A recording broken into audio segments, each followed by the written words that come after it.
He's a simple farmer. What a charming farm. Oh, the governor's here.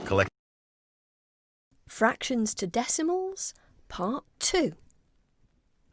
Last time, we used our skills in making new equivalent fractions to get a friendly denominator of 10 or 100 to easily change a fraction into a decimal.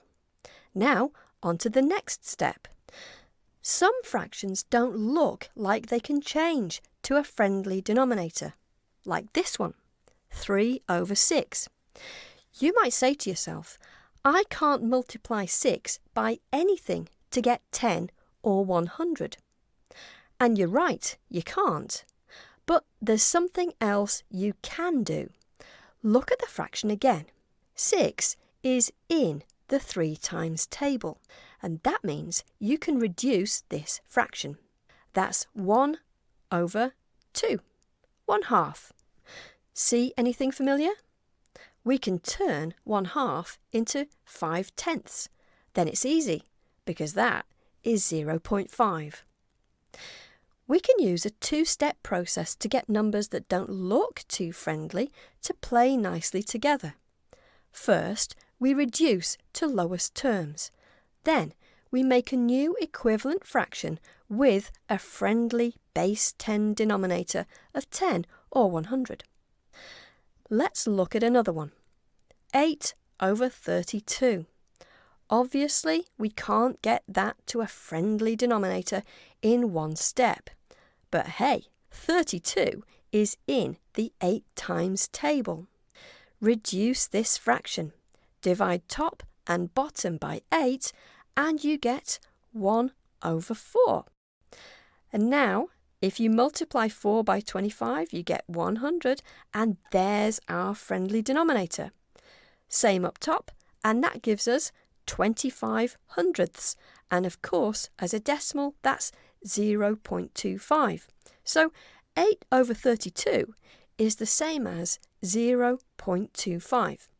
We've just seen that a fraction that looks unworkable is actually quite easy. First, we reduced our fraction, and then we made a new equivalent fraction by multiplying, and that got us a base 10 denominator.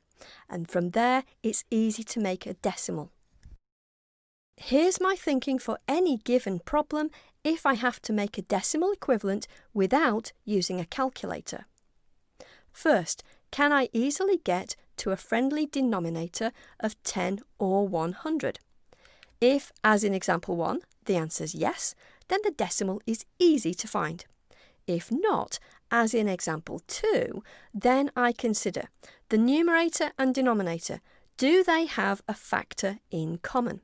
Are they in the same times table? If yes, like in this example, because 27 and 45 are both in the 9 times table, you know what to do. Reduce first by a factor of 9, because they're both in the 9 times table, and then make the lowest friendly denominator you can. Here, I can turn 5 into 10. I multiply by 2. Do the same up top. And now it's easy to finish off. Next, I want you to write notes on what we did here in your math book so that you have something to help you. And then you're going to try some problems for yourself.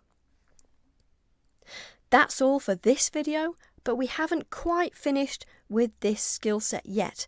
There is a part 3 to watch, and that is for all the other fractions you're going to get where neither of the strategies we've learned so far will work. And in part 3, you can use a calculator.